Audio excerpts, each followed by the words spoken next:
Have you ever noticed that certain people carry a presence that seems to transcend ordinary existence? They don't talk much about their pain. They don't wear their suffering as a badge. They just exist differently. Their eyes hold a depth that can't be faked. Their silence carries a weight that commands respect, without ever needing to demand it. These are the people who have walked through fire and returned, not unscathed, but transformed. Carl Jung understood something profound about human suffering that most psychologists of his time totally missed. He saw that our deepest wounds aren't just obstacles, they're doorways.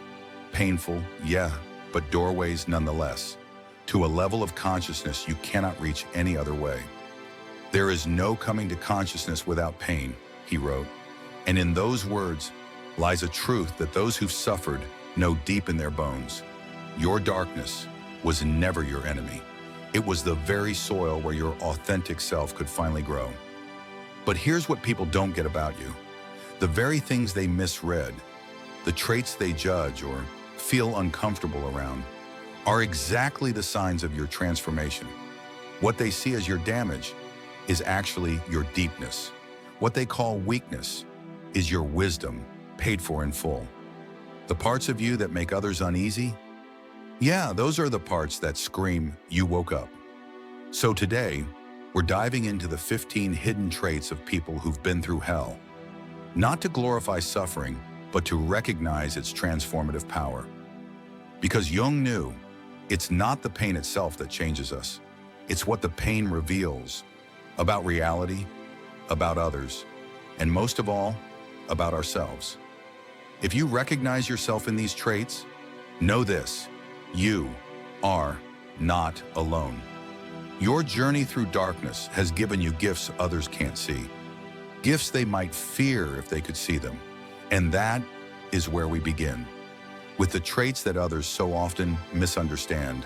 Trait 1, they possess an unsettling clarity that makes others uncomfortable when you've stared into the abyss. Something happens to your vision. The social fictions that comfort others become see-through. The polite lies we tell each other dissolve, like mist in the morning. You start seeing through what Jung called the persona, that mask society wears and demands you wear too. But this clarity wasn't something you asked for. It was thrust upon you by circumstances that ripped away your illusions, because you could no longer afford to live in the fake. Pain became your teacher, and its first lesson was brutal honesty about what's real and what's just comforting pretense. Have you noticed how people shift uncomfortably when you speak the simple truth? How they dodge the topic, and how they slap a label on you, negative, too intense, or try to cheer you up.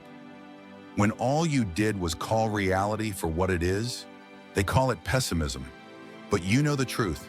It's just seeing clearly what's always been there, hiding beneath cultural norms and social masks. Jung got it. He wrote, people will do anything, no matter how absurd, to avoid facing their own soul. But your suffering forced you to face yours, and that gave you vision. A vision that feels like both a curse and a gift. The power to see what others worked so hard to avoid. Trait 2, their silence is misinterpreted as coldness after you've suffered deeply. Something changes in your relationship with words. You realize just how inadequate they really are. You see how cheaply they can be spent and how easily they can be twisted. So you become selective with your expression, measured in your speech, and protective of your inner world. But this silence is not emptiness.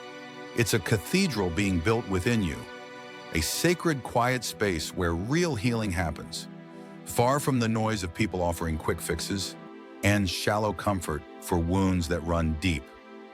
Jung called this introversion, not social avoidance, but a legitimate turning inward, toward the soul's deeper needs. People misread your silence. They call your quietness aloof. They say your thoughtfulness feels emotionally unavailable. They confuse your self-containment with being cold. But here's what they don't get. Your silence is not rejection. It's protection. Protection of something precious that was almost destroyed. It's the careful guarding of an inner flame that once flickered, so close to being extinguished. those who've never been broken. They don't understand the sacred quality of silence. They haven't learned, like you have, that the true connection isn't in endless words. It's in the courage to sit, in the quiet spaces between them, because that's where the soul actually lives.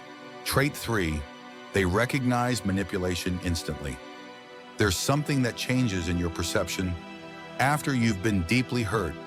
You develop what feels like a supernatural sense for dishonesty. Your nervous system becomes finely tuned to the tiniest signals that something is off. A weird tone that doesn't match the words, a tiny delay in the reply, that manufactured warmth that never quite reaches the eyes. Jung would say, you've become attuned to the shadow in others because you were forced to confront the one within yourself.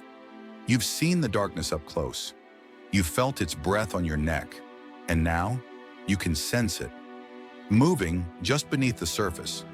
Even when the surface looks polite, this isn't paranoia. It's hard-won discernment. You feel it before anyone else even notices. That subtle dishonesty, that buried motive, the manipulation hiding behind the smile. You don't always have the words for it, but your body knows. That quiet alarm that says something here is not what it appears to be. And you've learned to trust that feeling, even when everyone around you is still comfortably deceived. This heightened awareness is both your protection and your burden. It keeps you safe, but it also keeps you separate. Because once suffering teaches you how to see, you can't just go back. You can't unsee the truth, even if it'd be easier to join everyone else in their warm, cozy blindness. Trait 4, they appear detached when they're actually protecting their peace. There comes a point after you've suffered deeply when you make a silent vow to yourself. Never again. Never again will you allow your boundaries to be violated. Never again will you pour yourself out into relationships that drain you without ever giving anything back. Never again will you sacrifice your well-being on the altar of others' approval. And no, this boundary setting isn't selfishness, even if it looks that way. To the people who got used to you always saying yes, this is what Jung might have called psychological individuation, the necessary separation of your true self from the collective noise and expectations of others. It's the moment you realize your energy is finite, your spirit is sacred, and you're done letting it be squandered or abused. They'll say you've changed. They'll say you don't care anymore. But the truth, you've cared too much, and now you've learned the cost. They'll call your boundaries cold or distant. But this space you protect is not absence. It's presence with yourself. A radical act for someone who used to live entirely for everyone else. This isn't withdrawal from life. This is selective engagement, rooted in hard-earned wisdom, and in that selection lies your power. You no longer react on autopilot. You no longer give because you're afraid not to. You no longer forgive just to keep the peace. Now your engagement comes from choice, not compulsion, not guilt, not fear. And that kind of authentic connection might be less frequent, but it carries a depth and an integrity that your old constant availability never could. Trait 5, they possess an authenticity that threatens false personas. Perhaps the most misunderstood quality of those who've suffered deeply is their complete unwillingness to participate in social pretense. Because once pain has stripped you down to your raw, essential self, you just don't have the energy to keep up appearances anymore. What emerges instead is a radical authenticity that can feel deeply unsettling to anyone still clinging to their carefully constructed mask. Jung saw this clearly. Most people live behind a persona, showing only what they think will be accepted. But your suffering has burned that mask away. You've been rendered nakedly yourself. And there's a strange, undeniable power in that. A power that both attracts and repels. Have you noticed it? How your honesty makes certain people disappear. How speaking your truth, not with malice but with simple clarity, causes some to back away while drawing others closer? That's not a loss, but a refinement. It's the natural sorting that happens. When you can no longer be anything but exactly who you are, And yes, that authenticity frightens people, especially those still curating their image like a social media profile. Because your refusal to play small, to hide your wounds, and to pretend life is easy when it's not, that's an act of courage that threatens the compromise they've made with their truth. And rather than face that mirror, most will walk away. But what remains are the ones brave enough to meet your authenticity with their own. Press subscribe if you recognize yourself in these traits. In our next section, we'll journey even deeper into the internal traits that only you know about. Trait 6. They live with a constant awareness of life's fragility. When you've watched something you thought was permanent disappear in an instant, whether a relationship, a loved one, your health, or your security, something fundamental shifts in your perception of time. You develop what Jung might call an intimate relationship with the death archetype. Not in a morbid sense, but in a way that infuses every moment with a sharp, almost unbearable awareness of its impermanence. You don't just see the flower, you see its inevitable withering, and that makes its beauty almost unbearable in its perfection. You don't just feel joy, you feel at the same time its precious rarity. This isn't pessimism, but a heightened consciousness, one that most people spend their entire lives avoiding through distraction and denial. Have you noticed how trivial so much seems to you now? How you can no longer get worked up about things that consume others with worry? It's not that you don't care, it's that suffering has calibrated your perception. You've developed an almost instinctual ability to separate what truly matters from what merely pretends to matter. Jung understood, confronting our mortality doesn't diminish life, it intensifies it. When you truly understand that nothing lasts, everything becomes infinitely precious in its brief, temporary existence. This awareness creates a strange, beautiful blend of sadness and reverence, something those who haven't suffered just can't access. They're still living as if permanence were the natural state. But you've awakened to the truth. Everything you touch is temporary. Trait 7. They experience emotions with extraordinary depth. There's a common misconception that trauma diminishes your emotional capacity, that it creates numbness, distance, and detachment. But Jung saw something very different. Suffering doesn't reduce your emotional range. It expands it in all directions, like a musical instrument played at the edges of its register. Your emotional capacity has been stretched far beyond ordinary limits. Your capacity for joy isn't diminished by your suffering.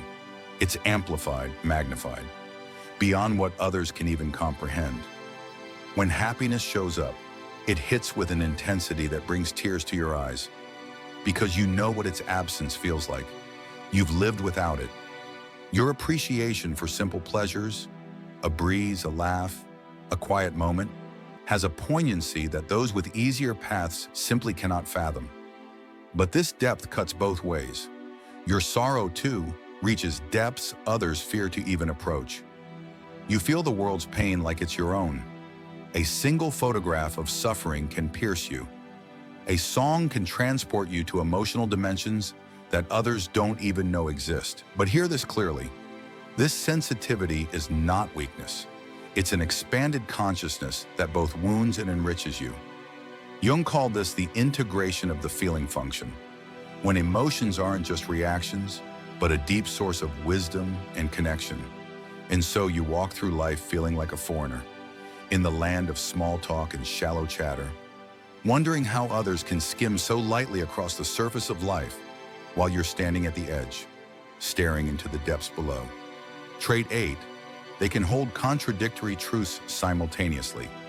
One of the most profound internal shifts that comes through suffering is the development of what Jung called the transcendent function, the psyche's ability to hold opposing realities in tension without needing to resolve them.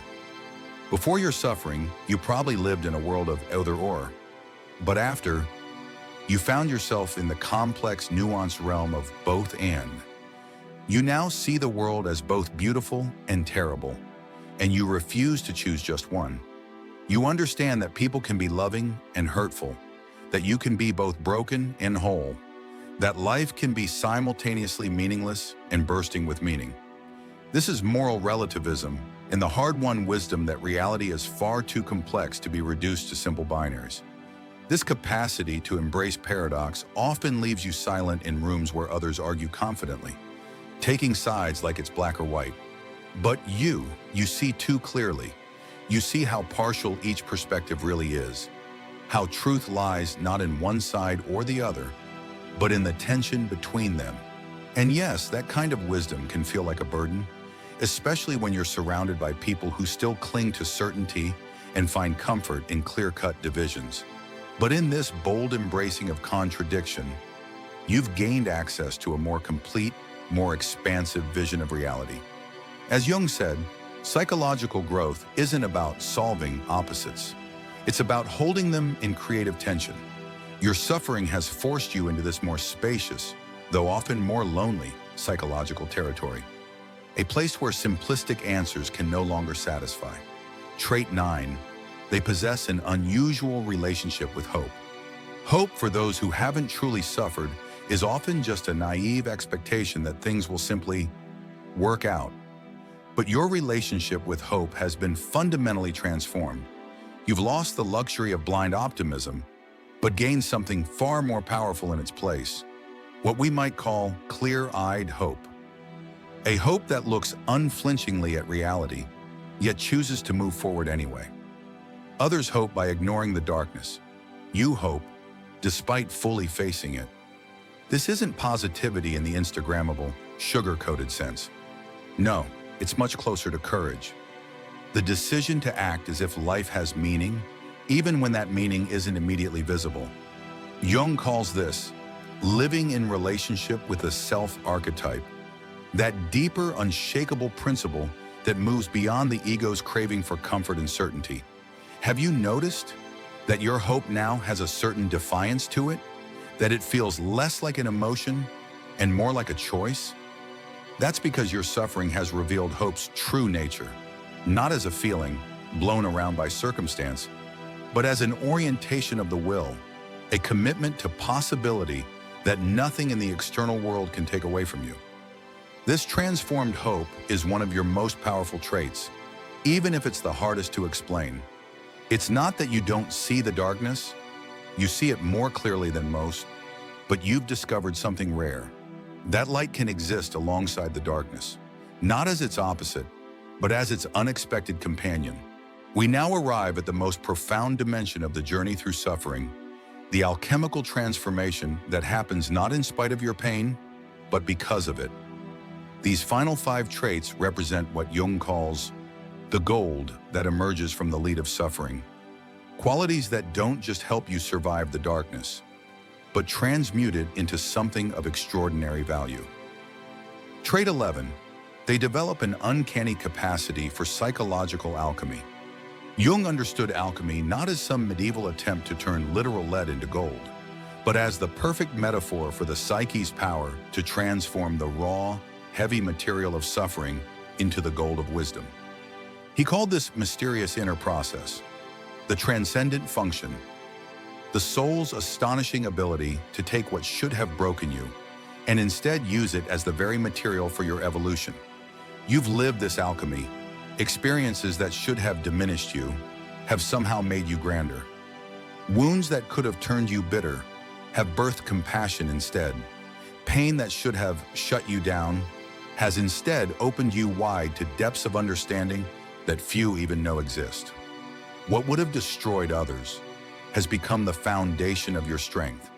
And let's be clear, this is not spiritual bypass. This is not that feel-good fluff saying, everything happens for a reason. No, the alchemy is not in pretending the lead was always gold. It lies in your incredible capacity to work with the actual lead of your experience, to subject it to the fires of consciousness, to the solvents of meaning-making, until something entirely new emerges. Jung wrote, the alchemical motto was solve et coagula, dissolve and coagulate. And that's exactly what you've done with your suffering. You've dissolved the rigid structures of who you once were, stepped willingly into the chaotic prima materia of transformation, and then reformed yourself into something utterly new, not in spite of your wounds, but through them. Trait 12. They possess a fierce commitment to truth, especially internal truth. After deep suffering, there comes a turning point where you realize something most people spend their whole lives avoiding. The lies we tell ourselves are far more dangerous than any external threat. Jung nailed it when he said, "People will do anything, no matter how absurd, to avoid facing their own souls." But your suffering has stripped you of that luxury. Self-deception is no longer an option. You've developed a relationship with truth that others often find almost frightening. Not just the external kind, though yes, you've got zero tolerance for fake smiles and social masks, but more importantly, the inner truth, the unflinching, brutally honest look in the mirror. No filters, no illusions, no comforting lies, just reality. And here's the key. This isn't about masochism or self-loathing. It's not about beating yourself up. It's about knowing that healing can only happen in the light of what is real, because you've learned the hard way. Looking away from the truth, no matter how painful, only prolongs the agony. So you've trained yourself to choose the pain of clarity over the numbness of delusion. This radical honesty is not for the faint of heart. It's the courage to face your shadow, the hidden parts of you that society tells you to ignore, deny, or repress. Jung put it plainly, the psychological rule says that when an inner situation is not made conscious, it happens outside as fate. Your suffering has taught you this law by experience, and now you choose the pain of consciousness over the much greater pain of unconscious repetition, because you know that whatever stays hidden keeps happening until you finally shine a light on it. It's about knowing that healing can only happen in the light of what is real, because you've learned the hard way. Looking away from the truth, no matter how painful, only prolongs the agony. So you've trained yourself to choose the pain of clarity over the numbness of delusion. This radical honesty is not for the faint of heart. It's the courage to face your shadow, the hidden parts of you that society tells you to ignore, deny, or repress. Jung put it plainly, the psychological rule says that when an inner situation is not made conscious, it happens outside as fate. Your suffering has taught you this law by experience, and now you choose the pain of consciousness over the much greater pain of unconscious repetition, because you know that whatever stays hidden keeps happening until you finally shine a light on it. Trait 13, they exhibit unusual compassion coupled with firm boundaries. This is one of the most beautiful paradoxes born from deep suffering. People often think it's either kindness or strength, but you have become living proof. You can be extraordinarily compassionate while holding boundaries that are non-negotiable. Jung saw this clearly in his idea of the wounded healer, the notion that it's precisely your wounds, your darkest nights, your heaviest grief, that become the source of your ability to help others heal, and the reason you protect your peace like a sacred temple. Your suffering has given you a radar for pain in others. You don't just see someone hurting, you feel it deep in your bones, even when they're smiling, even when they're pretending. That silence, you know exactly what kind of silence that is. Those eyes? You've looked out through them yourself. But here's the difference. While others may drown in that shared pain, you don't, because you've learned the sacred art of holding space for others without sacrificing yourself in the process. You can care deeply and still say, this is as far as I go. You can empathize fully and still walk away when your peace is on the line. That integration, deep feeling and strong boundaries, is one of the most evolved traits a human can possess. Jung once said, your vision will become clear only when you can look into your own heart. Who looks outside dreams, who looks inside awakes. And you've looked inside, faced the wreckage, awakened, and now you can truly see others, not as projections of your old wounds, not as extensions of your unmet needs, but as sovereign beings on their own path, deserving of your compassion and the dignity of carrying their own load.